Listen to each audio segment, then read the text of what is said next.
and welcome back to the What the Falk Sunderland preview show. Last weekend, we visited West London and Fulham in the FA Cup, and this week we return back to the capital yet again as we visit Millwall in league action. As always, we are here to preview the game, and with me today is a debutant in the shape of Alex Grace of the South London Press, and of course, the fantastic That Millwall Pod. Alex, we've had a bit of a chat beforehand, but we'll pretend we haven't done that, and it's the first time we've officially spoken. How are you? You all right? I'm very good, thanks, mate. Yourself? Yeah, getting by. Same old transfer deadline days.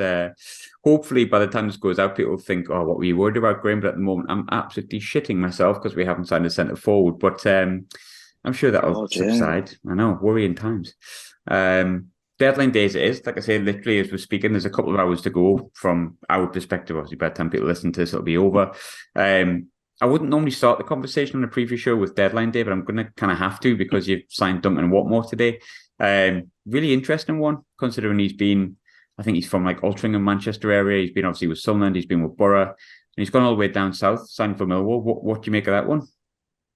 Do you know, we were quite surprised when we first heard the rumours yesterday, because it was revealed the club had two players coming in. One was Ollie Burke from Werder Bremen on loan. They didn't reveal who the second one was, so it took a bit of digging, and we managed to find out that it was Duncan Watmore.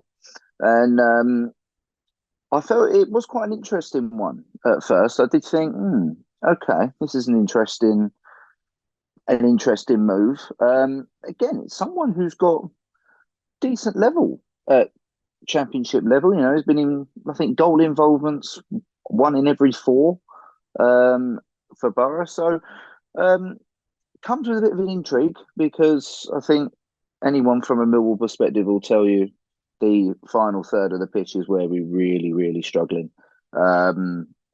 Just really finding it difficult to take chances. It's been the problem for not just this season but previous seasons.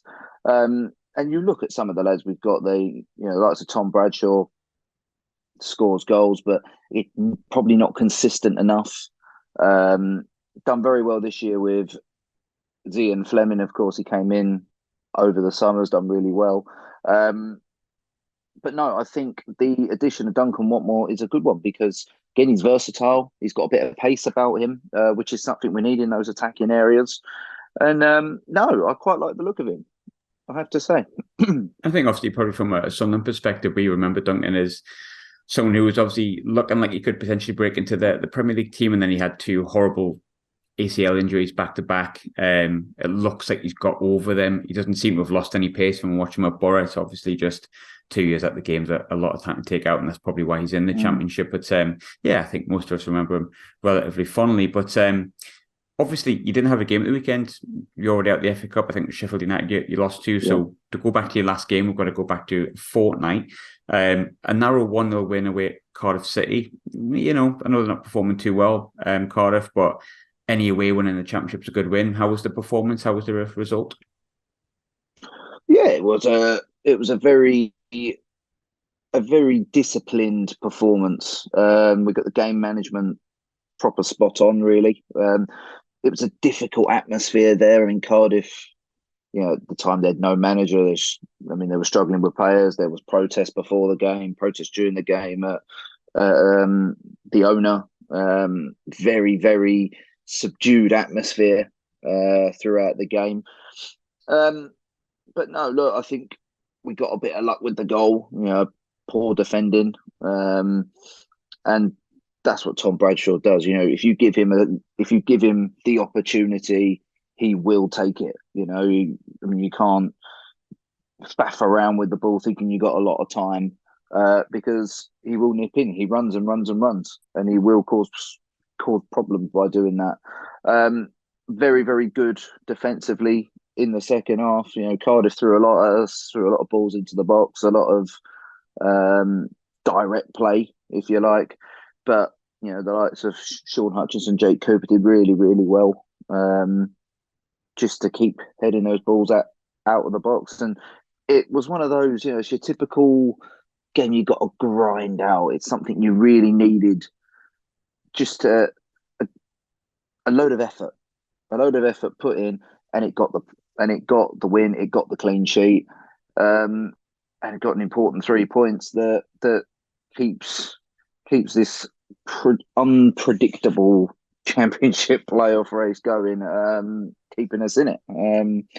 It's crazy. I've never known anything like it. Yeah, it's wild. Some weeks you're fourth, next year you're 12th. It's been an interesting run of form for Millwall. And what I mean by interesting is it's been inconsistent. Looking at your last 5 games, which I'm trying my best to do. 1-2, lost 2, drew 1, including the FA Cup game. But you obviously still sit just around the playoffs. I think you're just a point ahead of us, I think. So in 7th.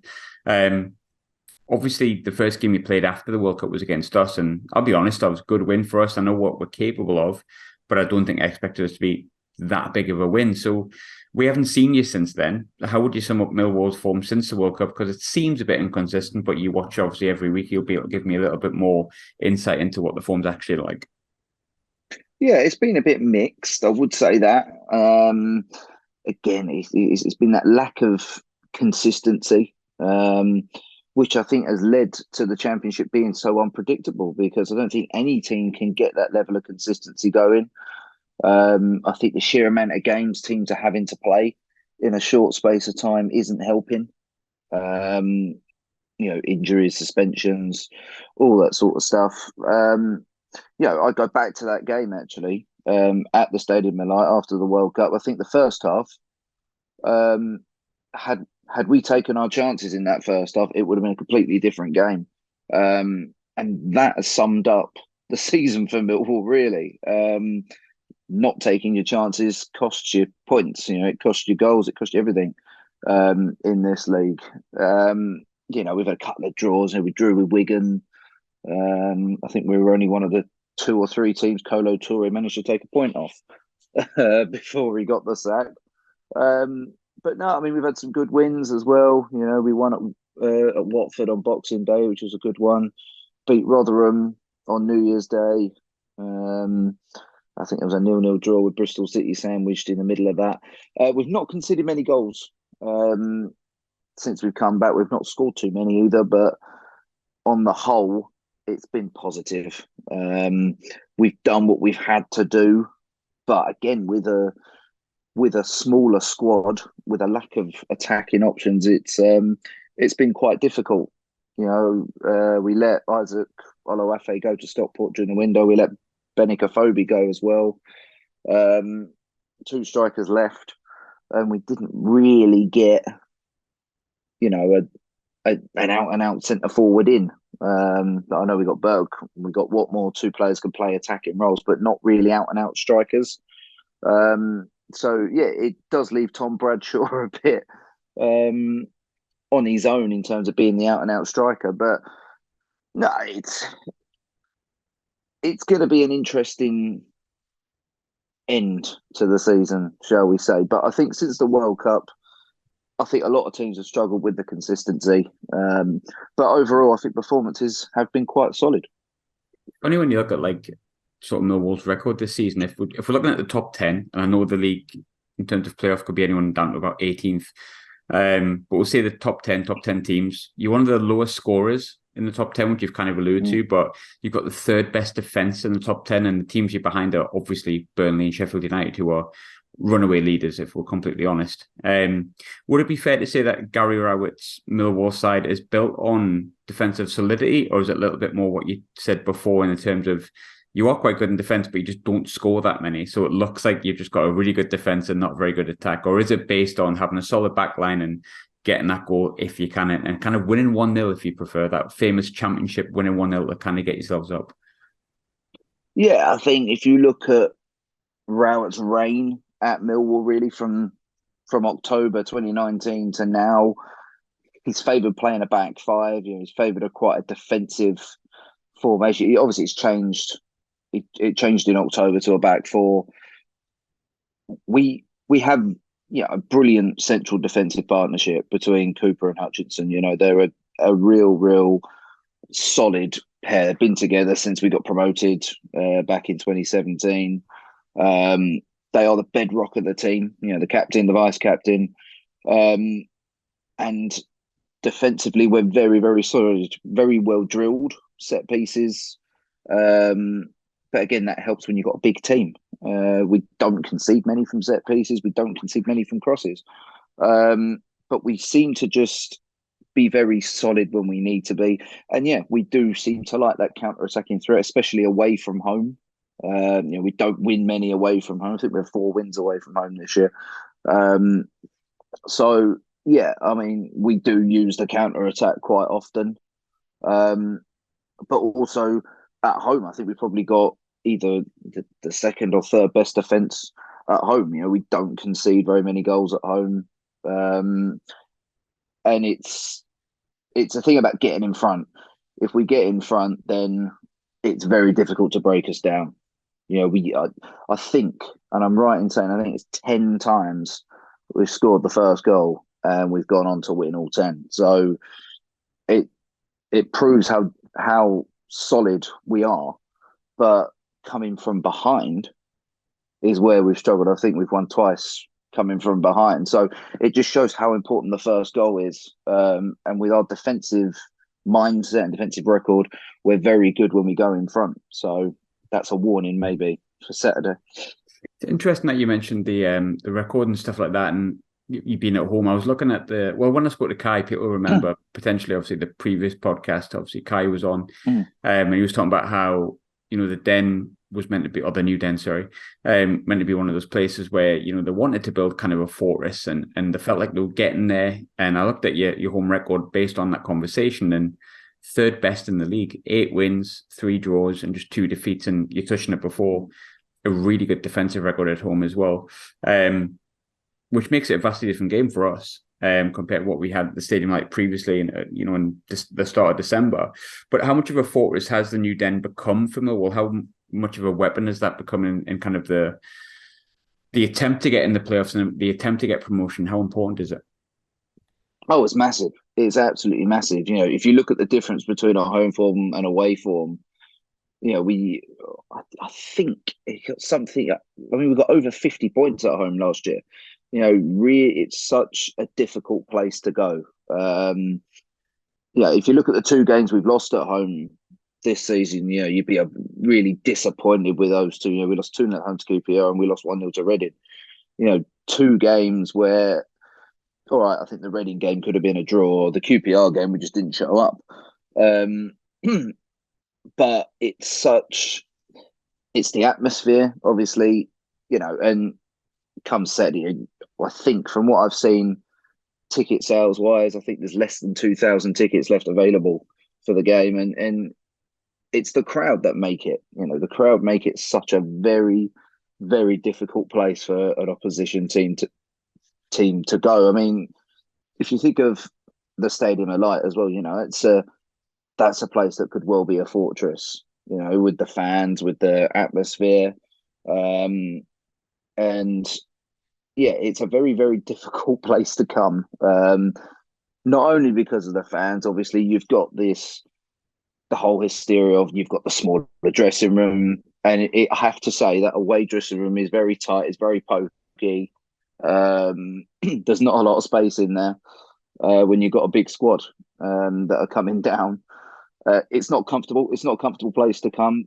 It's the whole thing of the Den is a fear factor, and a lot of teams don't like it. A lot of teams can't cope with it. And yeah, especially if we score early, the place gets quite happy, and it becomes very, very difficult. And it's one place you don't want to go. If you've got to win a game, it's just a place you don't want to go because it's so unpredictable in terms of what can happen. But no, the Den's a fortress, and it's proven to be more and more of that over the last 2 seasons, really, since the fans have returned from COVID. We've noticed a massive, massive difference in how influential the crowd is and how potent the home form is for Millwall now. Yeah, and I mean, I suppose the facts and the figures prove that absolutely. Like I say, third best home record in the league of the season, and 8 wins is nothing to be sniffed at.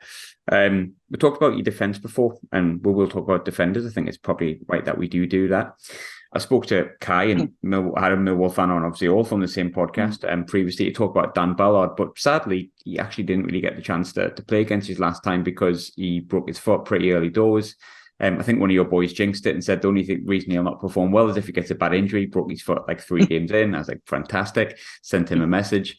But he is coming back on the team. It was a little bit too early from last time, and he's been tremendous for us. He looks to me every bit of player that can to make the step up to the Premier League, and I'm sure he will in his career, and hopefully with us. But he really did make an impression at the new Den. I think everyone I spoke to that's a Millwall fan, I've not heard one person say anything bad about him. He's been in great form for us since returning from injury, like I say. But based on what you remember of Dan Ballard and what you'd seen and how he's kind of adapted to life at Sunderland from what you've seen there as well, how far do you feel like Dan Ballard can go in the game from your experience of him? Oh, he's definitely someone that could well go on and play in the top flight. You know, he looked at ease coming into a back three last season that was quite well established. And he came in and he slotted in really, really well alongside Hutchinson and Cooper. He did really, really well. Yeah, he's a threat down the other end of the pitch. Yeah, I think that's maybe one area he could improve in. Is being a bit more of a threat in those attacking areas, adding a couple of goals to his name. But no, he's a very, very good player.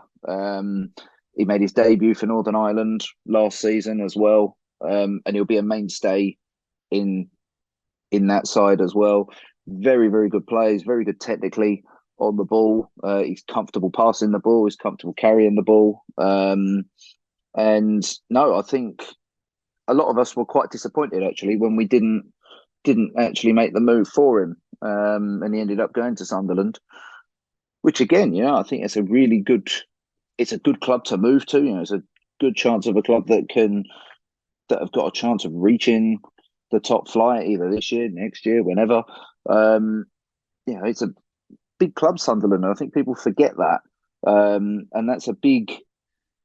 It's a big enticement to go to a club like that. A club has got over 40,000 seat stadium. It was in the Premier League for a long time. So, no, he's a very, very good player, and he's someone who I think will go on and make that move to the Premier League. Whether it's with Sunderland or not, I don't know.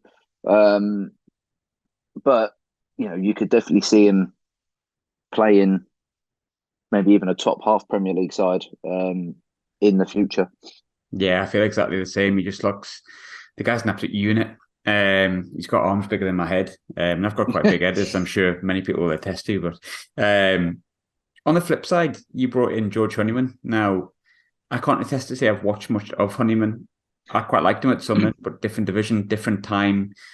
You cannot compare a player's time at one club to another, to be completely frank. But he's only got 1 goal, 1 assist this season. It's not great statistic for a player that does play in a slightly more advanced midfield position, but you watch him every week. Millwall fans watch him every week.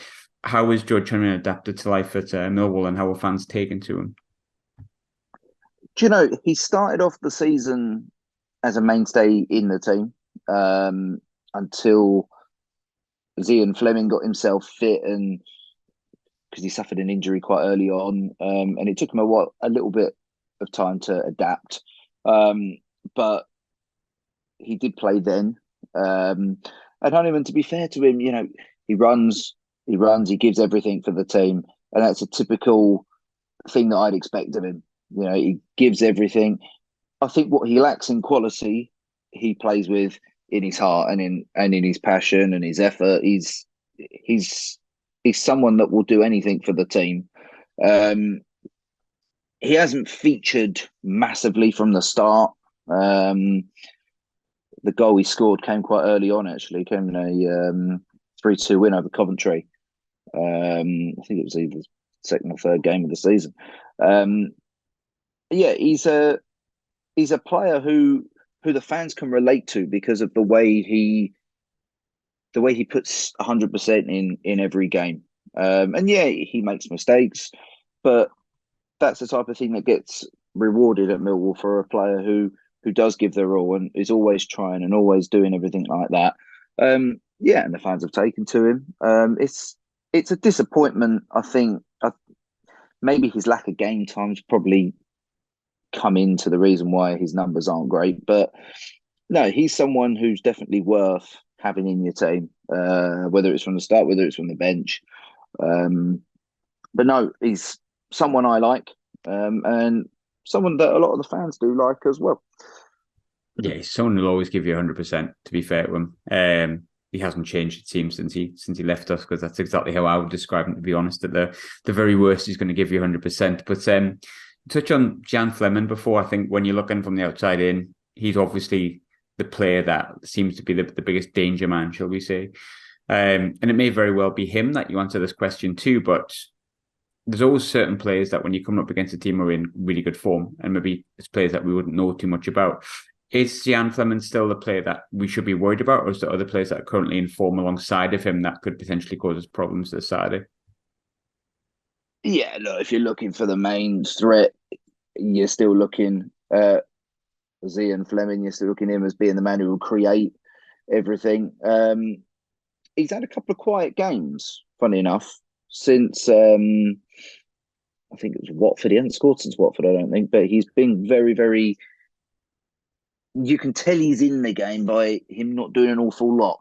You know, at Cardiff, he was fairly quiet at Cardiff 2 weeks ago. He did have one chance that he missed. So, no, I'd still say he's the danger man. Tom Bradshaw, full of confidence at the minute. You know, he's someone to watch. And also, you can never write out the likes of Hutchinson or Cooper from a set piece, and you can't rule out Zian from a direct free kick or something like that. You know, it's very much set pieces are Millwall's threat. I mean, they've got 17 goals in the Championship from set pieces this season. It's an insane amount of goals. I think we've got 13 from open play and 17 from set pieces. It's crazy. But he would be the man to watch still in my eyes. But yeah, I underestimate Tom Bradshaw at your peril. It's funny you mentioned about the statistics on set pieces, because Sunderland fans listening to that will be thinking, oh God, we haven't scored from a single set piece in the league this season. Actual fact. Oh, wow. Unless I'm wrong. Really?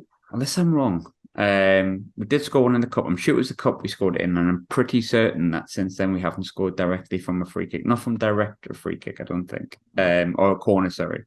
So yeah, not the greatest stat on the planet. And there's reasons behind that, but that's a whole other podcast all by itself. Away from that, Sunderland have done really well this season. Like, you know, we do a review show after every game, and it's weird, you know, almost no matter what the result, sort of a narrow loss as it's been a couple of times this season, or a draw, whether our managers walked off to Stoke or whether our centre forwards got like a season-ending injury, we've always mainly found a lot of positives, and it's been a great return to life for Sunderland in the Championship. And you know, weirdly, we're talking about like, could Sunderland be back in the Premier League? Could we make the playoffs? And it's something I just didn't expect. But I feel like the more I do this show, when I ask this question, a lot of people kind of go, well, I'm not that surprised, but I will ask it anyway. Have you been surprised by how good Sunderland have responded and returned to the Championship? Or is that kind of where, give or take, you expected us to be when we got back up? I was expecting to be mid-table. First season back, chance to really, you know, just to consolidate really at the start. I feared a little bit when Alex Neil left and Tony Mowbray was announced as the replacement. I did think, interesting. But then you look at Tony Mowbray's record at Blackburn was very, very good for the most part. Was always a team that would be in and around the playoffs. But then you look at the squad that Sunderland have got, you look at the signings they made. You know, I thought Dan Ballard obviously was a good deal. And Ellis Sims, when he came in back in the summer, I thought that was quite a good deal. Obviously, he got injured, didn't he? And then he got recalled, which I think was quite disappointing, actually, for Sunderland fans to see him recalled and then not actually. Well, actually, I know he couldn't then play anywhere else because he because he played for Everton as well, I think. So he was only actually allowed to play for either one of the two clubs for the rest of the season. So that was, I was quite surprised that Everton recalled him. Because I mean, I still don't see him playing much for Everton. Nope. Even now Sean Dyche has gone in there, I still don't see him playing much. And a very good striker in Ross Stewart as well. I know obviously the news has come out about him now having a season-ending injury, which I think it's even more disappointing, isn't it, when it comes in a cup game or something like that, in a game arguably he didn't have to play, which does make it frustrating, does make it even more. You think, oh, really? Is everything going against us? But no, I was encouraged when Sunderland come up. I thought, they'd be anywhere between 10th and 15th, I think was the prediction that I had. But it's the Championship. You can never guess the Championship in the way that it sets out, the way that it plays, the way everything goes. I mean, it's ridiculous. I think we sit in 8th, right, and we're 2 points off 3rd. It's crazy. We got a game in hand, and that game in hand's away at Luton. So either one of us win that game, and we end up 3rd in the league. It's I've never known anything like it. It's unbelievable, really. If you think a club like it, and in no right really should Millwall be in that position. If you look at it in terms of the clubs around them, the money they can spend, even you compare Sunderland and Millwall, you look at Sunderland, a massive stadium, massive club. You'd expect to be able to pay a lot more than what we could. So I think it's testament really to the job that the club's owners do, and the job that Gary Rowett does, to each year make us in and around those positions. Yeah, 100%. 100%. I don't think on the flip side, I'm that surprised at where Millwall are, and I wouldn't be surprised if you end up in the playoffs, because I think, as you say, over the past few years, he's built a squad. But saying that, I really hope that, we can dent those playoff hopes or promotion hopes on Saturday. But my predictions are horrendous. Is the for want of a better word. I think I've got 2 right, maybe 1 right this season, 2 right maximum. So I say this every week. Don't listen to me. If you're a betting person, do the opposite of what I've said. However, I'd never ever go against my team. I don't think you can. But I do feel a little bit, because of everything I discussed before with the home form, and you're not going to win every game. At the end of the day, not every week's going to be perfect. No, sometimes you're going to have to just suck it up and get on with it. And I think Millwall's a really hard place to go to.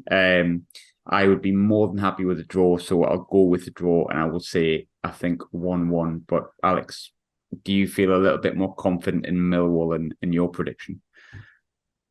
At home, I always back us at home. I think we're a match for any team at home, especially if the ground is going to be sold out, which it looks like it will be. And to be fair to Sunderland, they'll bring an army with them. They'll bring an absolute army down from the northeast, and it would be a fantastic atmosphere. It's a bit of and it can be a spicy clash at times. FA Cup semi-final history and stuff like that. No, I am going to back us. I think I could see us edging it again, 1-0. I really can. I can see it being a 1-0. Very, very hard to break down. And of course, if we score first, it's very difficult to beat us. So, no, I'm going to go for a 1-0. That's seeming to be our specialist scoreline at the minute in terms of trying to win games, is a 1-0. So I'm confident with that. I think, yeah, I'm a bit worried about this weekend. I'm not going to lie, but I'll not go too negative, just so no one thinks I'm being a negative Nelly. But Alex, obviously, the podcast that you do and the work that you do is obviously great. The podcast I've promoted before on here when we've had Kai on, but if it's the first time people have listened to obviously any of the Millwall previews that we've done, where can we find A, your work, and B, the podcast and everything that you're doing at the moment? Yeah, so you can find us obviously That Millwall Podcast. We are doing plenty of shows at at the minute. We also try and do, if we can, an interactive space show at the end of the games with normally me and one of the podcast's founders in former fan on the board, Mickey Simpson.